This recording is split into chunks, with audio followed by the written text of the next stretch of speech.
नमस्कार छात्रों, मैं विवेकानंद झा आप लोग का स्वागत करता हूं आपके अपने channel the great learning point में। और अपने इस नए वीडियो में आज का जो मेरा ये सीरीज चल रहा है, अभी आप जानते हैं कि अभी एटैक बोर्ड एग्जामिनेशन 2025 पर मैं काम कर रहा हूं और ख़ास तौर से 12 के एग्जामिनेशन के बच्चों के लिए साइंस, आर्ट्स, कॉमर्स तीनों के लिए इंक्लूडिंग सब्जेक्ट में लेकर के आ रहा हूं हिंदी, जो तीनों का 100 मार्क्स का है। मैं कोशिश में हूं कि सिर्फ और सिर्फ मेरे वीडियो को देख करके आप हिंदी में 100 में 100 मार्क्स ला सके। मैं इतने वीडियो सेलेक्टेड वीडियो दे रहा हूं, लेकिन हर वीडियो में 10 से 20 नंबर 25 नंबर आपका सेव होता चला जा रहा है। आप इसको देखें, थोड़ा बहुत जो अन्य चीजें बच जाएंगी उसका भी मैं एक फाइनल वीडियो दूंगा।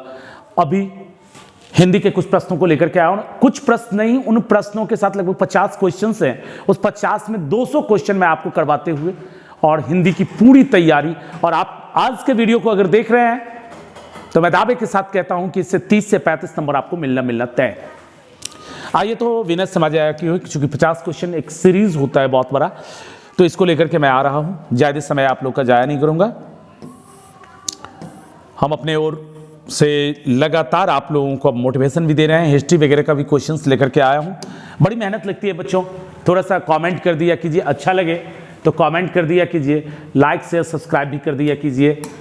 आप लोग जुड़ते नहीं हैं और अपना जो चैनल है ये सिर्फ और सिर्फ 12 को लेकर के नहीं है। आप जानते हैं कि इससे पहले इस पर मैंने सीटेट के वीडियो दिए, डीएलएड एंट्रेंस की तैयारी हो रही है, लगभग सारा कुछ और फ्री ऑफ कॉस्ट। सबसे बड़ी बात ये भी है, और मैं आपके साथ जुड़ा हूं, बदले में मांगता क्या हूं, सिर्फ सब्सक्राइब कर लो और अपने दोस्तों में शेयर कर दीजिए, यही मेरा मोटिवेशन है।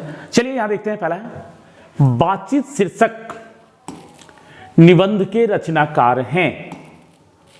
बातचीत शीर्षक निबंध के रचनाकार हैं, तो बातचीत आपके हिंदी का पहला पाठ है। आप जानते हैं कि इसके रचनाकार हैं बालकृष्ण भट्ट। मैं ज्यादा समय नहीं लूंगा क्योंकि आप जानते हैं, लेकिन बालकृष्ण भट्ट की और कौन कौन सी रचनाएं हैं। पहला आ जाइए जगदीश चंद्र माथुर। पहला कवि क्या दिया गया है? जगदीश चंद्र माथुर। इनकी बहुचर्चित निबंध ओ सदानीरा, आपके किताब में क्या दिया गया है? ओ सदानीरा। आपको याद होगा, या ये भी पूछा जा सकता है, यहां पर मैं बातचीत के जगह ये भी पूछ सकता है कि ओ सदानीरा किनकी कृति है, क्या है? तो ओ सदानीरा जगदीश चंद्र माथुर की लिखी हुई कहानी है। माथुर जी का दूसरा सबसे फेमस जो आपको पूछ सकता है वो है कोणार्क। कौन सा है? कोणार्क। कोणार्क भी बड़ा फेमस जगह, मतलब इनकी पुस्तक है। तीसरा अगर कुछ पूछ सकता है तो जगदीश चंद्र माथुर का एक और आप याद रखिएगा, भोर का तारा। भोर का तारा किनकी कृति है? जगदीश चंद्र माथुर का। इनकी 3 कृतियां आप याद रखेंगे, ठीक? यानी जगदीश चंद्र माथुर की आपकी किताब में जो पढ़ने के लिए दिया गया ओ सदानीरा, उसके अतिरिक्त क्या याद रखेंगे आप? कोणार्क और भोर का तारा। ये 3 कृतियां माथुर जी का याद रखिएगा। अब चलिए माथुर जी को हम खत्म करते हैं। तो माथुर जी के बाद आ जाइए भट्ट जी। भट्ट जी का तो एक बातचीत आ ही गया, और भी इनका बहुत फेमस है जो पूछा जाता है बार बार, नूतन ब्रह्मचारी। कौन सा? नूतन ब्रह्मचारी। ब्रह्मचारी किनकी कृति है? तो बालकृष्ण भट्ट की कृति है। रेल का विकट खेल आपको पूछा जाएगा, रेल का विकट खेल, विकट खेल किनकी कृति है? तो आप क्या जवाब देंगे? बालकृष्ण भट्ट की। रेल का विकट खेल किनकी कृति है? तो बालकृष्ण भट्ट की कृति है। उसके बाद अगला आपसे पूछा जा सकता है 100 अजान एक सुजान। 100 अजान एक सुजान आप अपनी किताब में देखेंगे तो वहां भी मिलेगा, पर आप अन्य विषयों को देखिए, हिंदी का टेंशन मेरे ऊपर छोड़ दीजिए। हिंदी में करवा रहा हूं, करते जाइए आप। 100 अजान एक सुजान किनकी कृति है? तो बालकृष्ण भट्ट की कृति है। अब यहां देखिए अगला आ गया, शुक्ल जी आ रहे हैं, इतने में से आपका ले लेगा। दमयंती स्वयंवर वगैरह भी है, बाल विवाह वगैरह भी है। किनका? बालकृष्ण भट्ट का दमयंती स्वयंवर, बाल विवाह और बहुत सारी कृतियां हैं, लेकिन कुछ जो चर्चित थी मैंने उसका जिक्र किया। आचार्य रामचंद्र शुक्ल की कोई कृति आपके 12 की किताब में पढ़ने नहीं दी गई है, तो इनसे कुछ भी आपको नहीं पूछेगा। That's clear. तो मैं इनका जिक्र नहीं करूंगा। यहां शमशेर बहादुर सिंह का जिक्र करूंगा क्योंकि इनकी उषा आप लोगों को पढ़ने के लिए दिया गया है। शमशेर बहादुर सिंह की बहुचर्चित कविता उषा, जिसकी चर्चा यहां भी नीचे है। उषा आप लोगों को पढ़ने के लिए दिया गया है। वैसे शमशेर बहादुर सिंह तार सप्तक के कवि हैं। किस तार सप्तक के? द्वितीय तार सप्तक के, द्वितीय तार सप्तक के। ये भी पूछ देता है कि शमशेर बहादुर सिंह किस सप्तक के कवि हैं? तार सप्तक। मैंने उस दिन जिक्र किया था, तार सप्तक का प्रकाशन किसने किया था? अज्ञे ने। अज्ञे ने किया था तार सप्तक का प्रकाशन। सप्तक मतलब क्या होता था? 7 कवियों की माला। 7 कवियों को की कृतियों को लेकर के जिस पुस्तक को बनाया गया उसे कहा गया था तार सप्तक। पहला कब प्रकाशित हुआ? तो 1943 ईस्वी में। कितने सप्तक प्रकाशित हुए हैं? 4। कितने सप्तक प्रकाशित हुए हैं? 4 सप्तक अभी तक प्रकाशित हुए हैं। और पहला सप्तक कब प्रकाशित हुआ था? 1943 ईस्वी में। और द्वितीय तार सप्तक जो 47 में प्रकाशित हुआ था 1947 ईस्वी में, उसके कवि रहे हैं शमशेर बहादुर सिंह। क्लियर? अब आ जाइए, दूसरा क्वेश्चन तो इसी में हो चुका है आपका कि उषा शीर्षक कविता के रचयिता कौन है, लेकिन इतना से मेरा काम नहीं चलने वाला है। यहां पर मैं आपका जवाब तो आ गया, उषा शीर्षक कविता के रचयिता कौन है? शमशेर बहादुर सिंह। लेकिन यहां नहीं, इन सब का विवरण आप जानिए। बहुत ज्यादा विवरण मैं नहीं दूंगा, अभी नेट नहीं बैठवाना है आपको 12 का एग्जाम निकलवाना है। तो सुभद्रा कुमारी चौहान का आप में कविता दिया गया है पुत्र वियोग। कौन सी कविता पढ़ने के लिए दी गई है? पुत्र वियोग। ज्ञानंदपति गांव का घर। ज्ञानंदपति का कौन सा है? गांव का घर।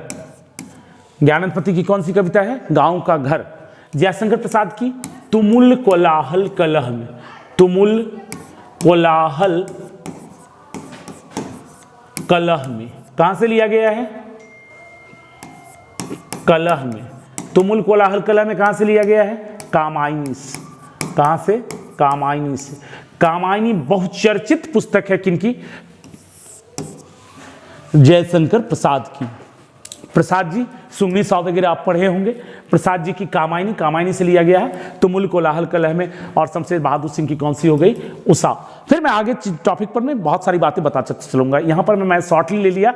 सुभद्रा कुमारी चौहान की कौन सी कविता हो गई? पुत्र वियोग। ज्ञानंदपति का गांव का घर। जयशंकर प्रसाद का तुमुल कोलाहल कलह में। शमशेर बहादुर सिंह का उषा।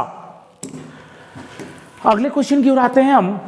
लगातार चूंकि 50 क्वेश्चन है, 50 क्वेश्चन है और थोड़ा तेजी में खींचना होगा। इतने देर में मैं 2 ही पर पहुंच चुका हूं। अब आइए, अर्धनारीश्वर के रचनाकार कौन है? आप जानते हैं कि अर्धनारीश्वर शिव और पार्वती का कल्पित रूप है। अर्धनारीश्वर किन्हें कहा गया? शिव और पार्वती के कल्पित रूप है। यह भी क्वेश्चन आता है कि अर्धनारीश्वर क्या है, किनका कल्पित रूप है? तो शिव और पार्वती के कल्पित रूप है। इनको लेकर के स्त्री और पुरुष के अपने अपने हिस्से का जो भागीदारी है हमारे समाज में, स्त्रियों की दशा क्यों है, प्राचीन मनीषियों का क्या मत रहा, इन सब को लेकर के इन्होंने निबंध लिखा है। कौन? तो रामधारी सिंह दिनकर ने, जिस निबंध को कहा गया, शीर्षक दिया गया अर्धनारीश्वर। यहां चूंकि चर्चा दिनकर जी की आ रही है, तो दिनकर जी हमारे राष्ट्र कवि हैं। राष्ट्र कवि है, तो राष्ट्र कवि हैं, तो लगभग सारे पुरस्कारों को इन्होंने प्राप्त किया। इनका जन्म बिहार राज्य के बेगूसराय जिला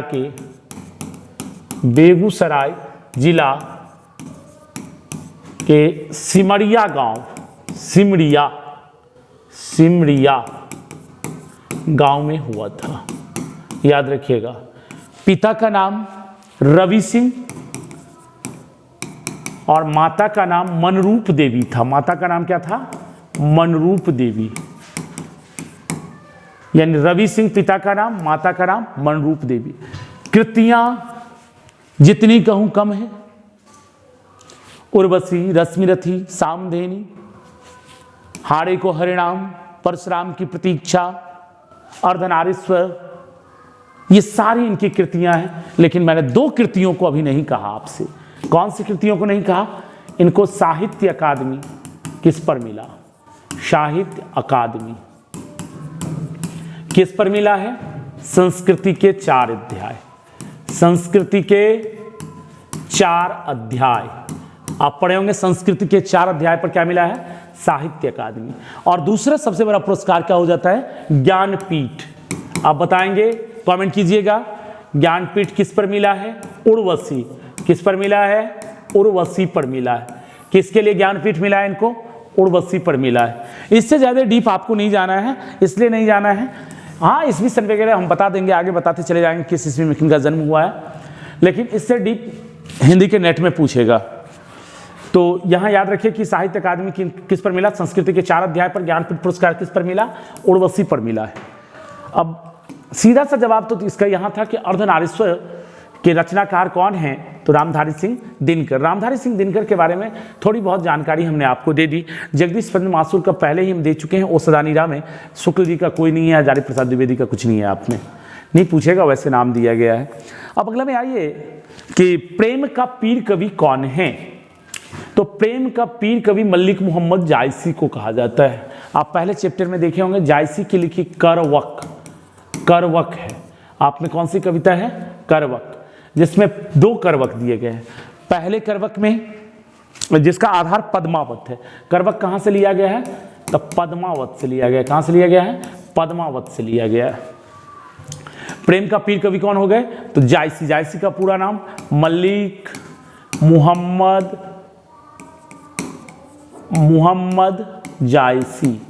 जायस नामक स्थान पर इनका जन्म हुआ था, इसलिए जायसी लगा लिए। कब्र अमेठी में है, आप पढ़े होंगे। जायस नामक चेचक के दाग के कारण इनका स्वरूप थोड़ा सा बिगड़ गया था। मैंने पूरी कविता पढ़ाई है सीरीज, अगर जिनको डीपली देखना हो हमारे प्लेलिस्ट में जाके देखिए। 12 के प्लेलिस्ट में हिंदी की 12 कविताएं मैंने पढ़ा दी है, कवि परिचय सहित, उसे एक बार देख लीजिएगा। अब यहाँ जायसी की चर्चा है, तो जायसी की लिखी कौन सी कविता है? करवक कहाँ से लिया गया, उसका कथानक कहाँ से ग्रहित किया गया है? तो पद्मावत। पद्मावत किनकी कृति है? मलिक मोहम्मद जायसी की। नाभादास का भक्तमाल है आप में, भक्तमाल नाभादास की आप में नहीं है, सॉरी, आप में तो छप्पै है। क्या है? छप्पै। इनकी लिखी हुई पुस्तक है भक्तमाल। नाभादास किनके भक्त थे? तो राम भक्त थे। किनके भक्त थे? राम भक्त थे, राम मार्गी कवि थे। 200 कवियों को लेकर के इन्होंने भक्तमाल की रचना की है। भक्तों की माला, 200 भक्त कवियों को लेकर के इन्होंने भक्तमाल में छप्पै की रचना की है। उसमें सारे छप्पै लिखे गए। अगला क्वेश्चन देखिए, इसी क्वेश्चन में थोड़ा सा फिर से आगे कौन? प्रसाद।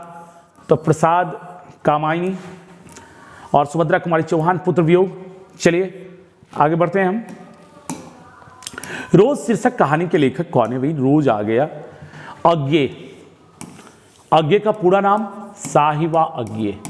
ये साहिबा मेरा शॉर्ट फॉर्म है, आप मत याद रख लीजिएगा, लेकिन याद ही रखिएगा। क्या याद रखिएगा? अज्ञे का पूरा नाम पूछा जाता है सच्चिदानंद हीरानंद वात्सायन अज्ञे। ये आपके लिए एक मैंने शॉर्ट फॉर्म दिया है साहिबा।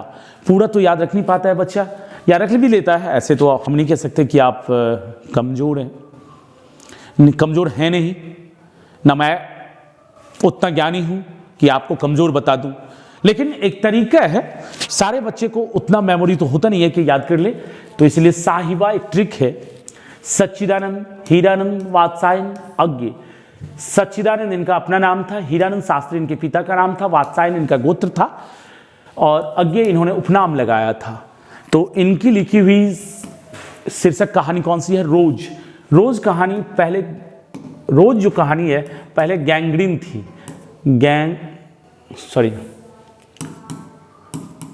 गैंग्रीन नामक कहानी थी। गैंग्रीन एक प्रकार का बीमारी होता है जिसके लिए पैर को काटना पड़ता है। तो गैंग्रीन का नाम बदलकर 1931 ईस्वी में रोज कर दिया गया। क्या कर दिया गया? रोज। रोज में इनकी लेखक की अज्ञे की एक बोली बहन होती है मालती, उसका पति होता है माहेश्वर, उसका बेटा होता है टीटी। कुल 4 पात्र हैं। लेखक की मुंह बोली बहन, उनका बहनोई और उनका भांजा। ये 4 पात्रों को लेकर रोज शीर्षक कहानी को इन्होंने पूरा किया है। मलेज का हंसता हुआ मेरा अकेलापन है आपके पास। वैसे इसका जवाब तो सीधे तौर पर में हो गया आपका। रोज शीर्षक कहानी के लेखक कौन है? तो रोज शीर्षक कहानी के लेखक हैं अज्ञे। अज्ञे का पूरा नाम और डिटेल मैंने दे दिया, नहीं हो तो वीडियो बैक करके देख लीजिएगा, फिर से याद हो जाएगा। मुझे 50 क्वेश्चन पर पहुंचने हैं, मैं थोड़ा फास्ट चल रहा हूं। अब आइए मलेज का हंसता हुआ मेरा अकेलापन।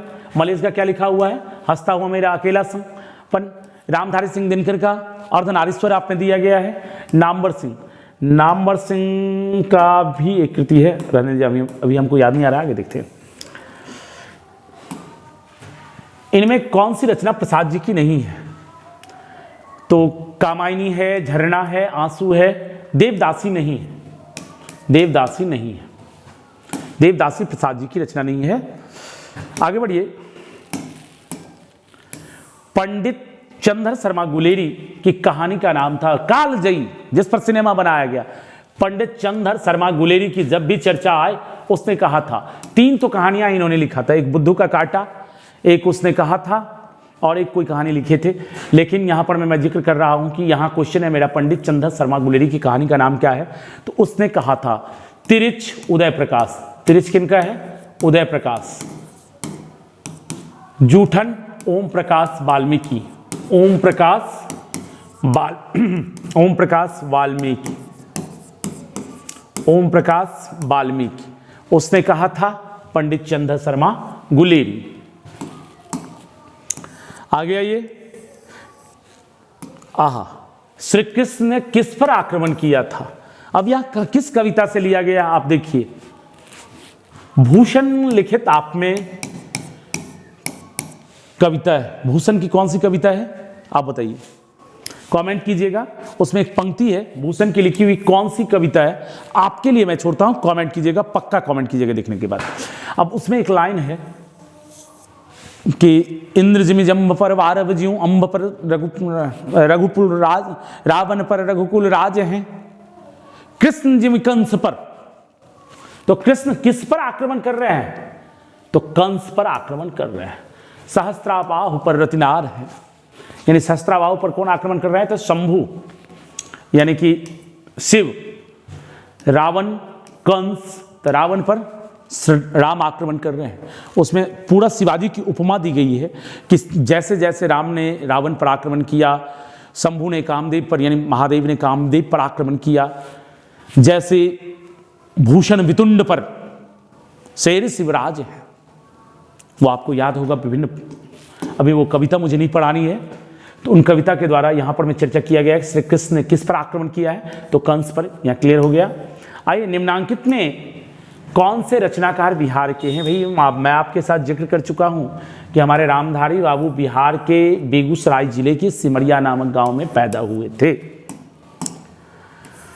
तुलसी अपना पेट कैसे भरते हैं? तुलसीदास। आप तुलसीदास का भी संक्षिप्त परिचय चाहें तो ले लीजिए।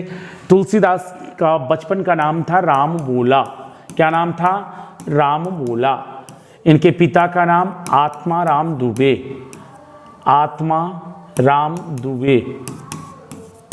माता का नाम हुलसी बाई। हुलसी बाई। पाल माता चुनिया। पाल माता कौन थी? चुनिया। गुरु, तुलसीदास के गुरु नरहरिदास। कौन थे? नरहरिदास। शेष सनातन सुकर खेत के वासी। जन्म उत्तर प्रदेश। उत्तर प्रदेश बांदा जिला। बांदा जिला राजापुर नामक गांव में। कहाँ? राजापुर। राजापुर नामक गांव में। तो ये हो गया इनका। देखिए तुलसीदास का जन्म कहाँ हुआ? उत्तर प्रदेश के बांदा जिला के राजापुर नामक गांव में। पिता कौन थे? आत्माराम दुबे। माता कौन थी? हुलसी बाई। पाले माता कौन थी? चुनिया। और पत्नी का नाम था रत्नावली। ये भी कभी कभी पूछ देता है, रत्नावली। पत्नी का नाम क्या था? रत्नावली। रामचरितमानस, राम विनय पत्रिका, रामलला नरछू, ये सब इनकी प्रसिद्ध कृतियों में से रहा है। बहुत बड़वे रामायण, बहुत सारी कृतियां हैं। अब इनका सबसे जो फेमस रहा है वो है रामचरितमानस, जिसका स्पेशली आपके किताब में नीचे दिया गया है अन्य काव्यों के बाद। अब आइए, तुलसीदास अपना पेट कैसे भरते थे? तो श्री राम का नाम, राम नाम लेकर उदर भरी, उस कविता की पंक्ति है। अपना संवाद किसके द्वारा कहलवाना चाहते थे? सीता के द्वारा कहना। तो अब कुछ अवसर देख कथा मोहि चलइयो, जो कविता का लाइन है। अभी आइए आगे, क्वेश्चन है आपका, शिक्षा शीर्षक निबंध के निबंधकार कौन है? आपकी किताब का सबसे अंतिम चैप्टर शिक्षा। शिक्षा के निबंधकार कौन है? जे कृष्णमूर्ति। शिक्षा के कौन हो गए? जे कृष्णमूर्ति। उदय प्रकाश का आप जान ही रहे, तिरिच है। मलेज का मेरा हंसता हुआ अकेलापन, मोहन राकेश सिपाही की माँ। ये आप में एक नया चीज, इसका जिक्र मैंने अभी तक नहीं किया था। मोहन राकेश लिखित कौन सा है? सिपाही की माँ। काफी अधिक क्वेश्चन है और कहां कहां से मैं समझाऊं इसलिए थोड़ा उलझ जाता हूँ। 50 क्वेश्चन लंबा वीडियो खींचना नहीं चाहता, लेकिन फिर भी हो जा रहा है, क्या करें। गांव का घर कविता के कवित्व हैं, कवि हैं, इसमें होना चाहिए गांव का घर। तो ज्ञानेंद्र पति आप जानते हैं, बार बार रघुवीर सहाय ने आया है, इनका लिखा हुआ कौन सा है, अधिनायक। रघुवीर सहाय का कौन सा कविता है, अधिनायक। जयशंकर प्रसाद का तो पहले भी बता चुके हैं हम, तुमुल कोलाहल कलह में मैं हृदय की बात रे मन। आगे ये ओ सदाना नीरा शीर्षक में किस महापुरुष की चर्चा की गई है, बूढ़ा का चर्चा किया गया, लाठी लेके ठक ठक ठक ठक। मेरे राष्ट्रपिता जो चंपारण सत्याग्रह किए थे उसका लगभग जिक्र ओ सदानीरा में किया गया। भितिहरवा, रमपुरवा, सब गांव में कहां कहां कैसे कैसे गए थे, सरैयामन, ताल और चर क्या होता है, इस सब का जिक्र सदानीरा में माथुर जी ने किया। बड़ा ही सुंदर ढंग से, सुंदर भाषा में माथुर जी ने पूरे चंपारण सत्याग्रह का विवरण प्रस्तुत कर दिया है। तो किनका चर्चा किया गया है, महात्मा गांधी का। भगवान श्री कृष्ण किस कवि के पूज्य हैं। अगर कृष्ण की चर्चा हो तो सूरदास की चर्चा हम ना करें तो ये हमारी बेवकूफ़ी होगी। आपने देखा है कि जागिए व्रजराज कुंज भोर भय, कुसुम कुसुम वृंद सब मुरझाए, कुछ ऐसे करके पंक्तियां हैं। पूरा कविता तो याद नहीं है बच्चों, लेकिन जितना याद है मैं आपके साथ शेयर करता हूँ।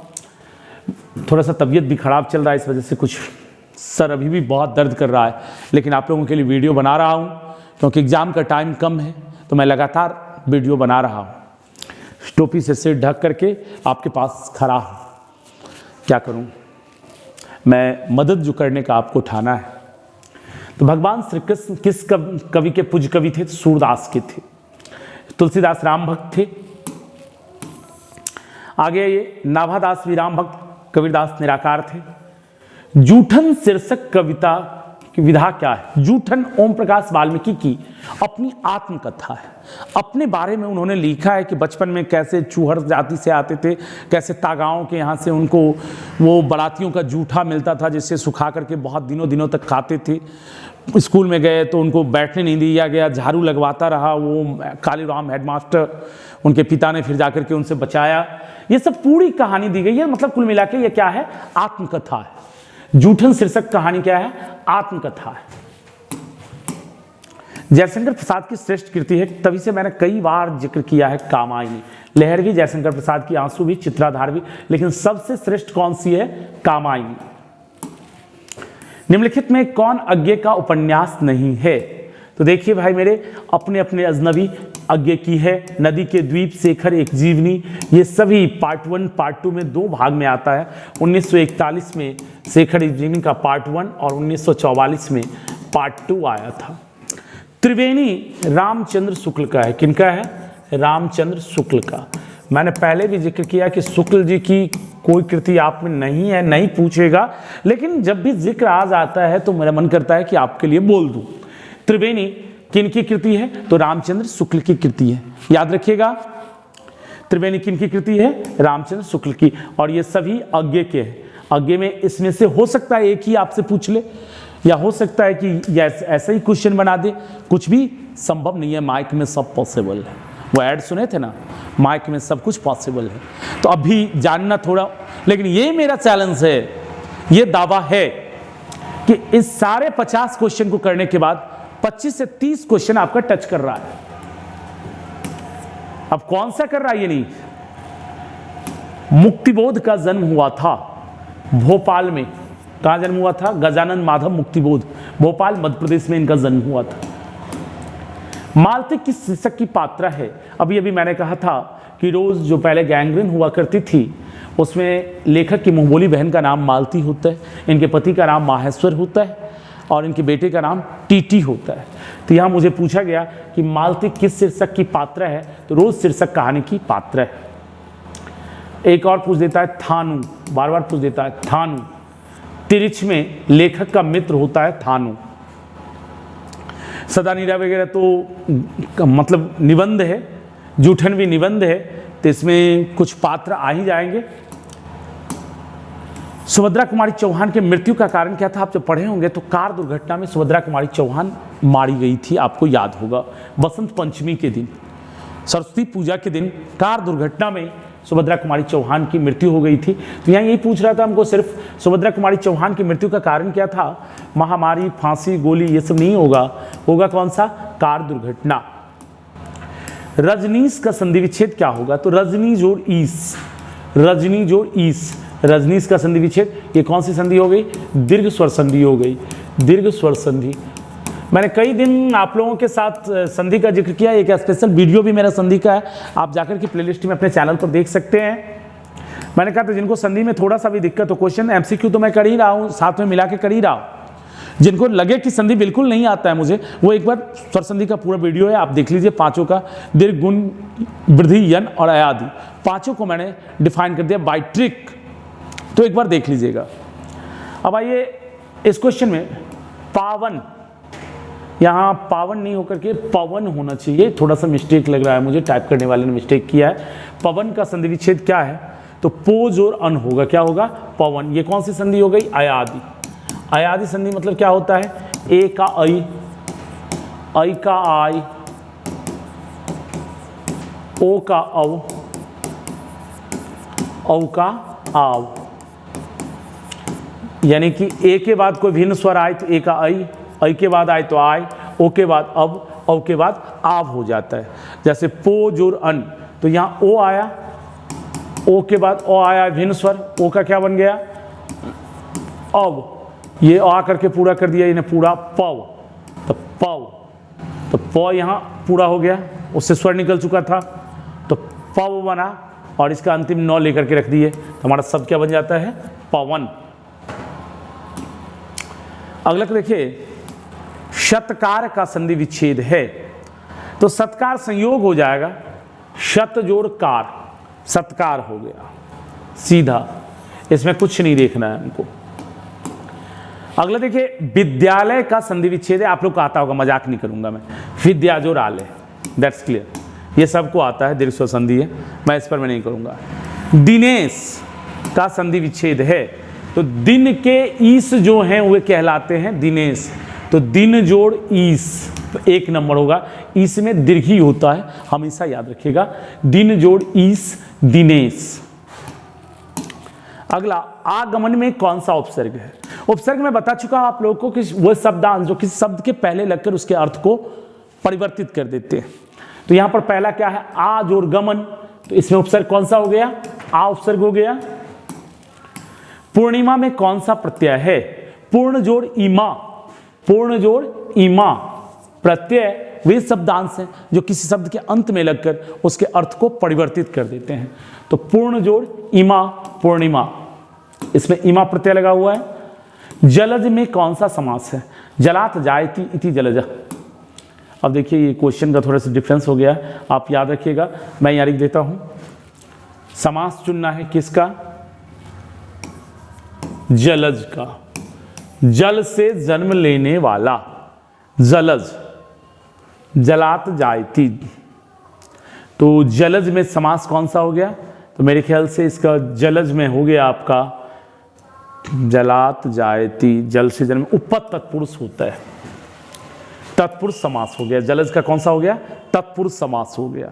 समास एक बार फिर से मैं बता दूं, उत्तर पदार्थ प्रधान हो तत्पुरुष, जिस समासिक पद का अंतिम खंड प्रधान हो उसको तत्पुरुष समास कहते हैं। जिस समासिक शब्द का पहला खंड प्रधान हो उसको अव्ययी भाव कहते हैं। उपमा उप में विशेष विशेषण लगा हुआ हो तो कर्मधारय, जिसके सभी खंड प्रधान हो उसको द्वंद्व कहते हैं। समास का एक स्पेशल वीडियो है, आप जरूर देखिएगा अगर समास में दिक्कत हो तो। और बीच बीच में तो मैं करता ही रहता हूँ, सारा कुछ बताता ही रहता हूँ। देवालय में कौन सा समास? देवताओं का आलय, बीच में अगर विग्रह करने पर कारक का चिन्ह लगा हुआ मिल जाए तो आंख मूंद करके आप कौन सा मारिएगा? तत्पुरुष समास। लंबोदर में कौन सा समास है? लंबा है उदर जिनका, मैं भी थोड़ा सा बड़ा है पर हमको आप लंबोदर में रखिएगा, नहीं रखिएगा, रखिएगा, आप जानिए भाई, कमेंट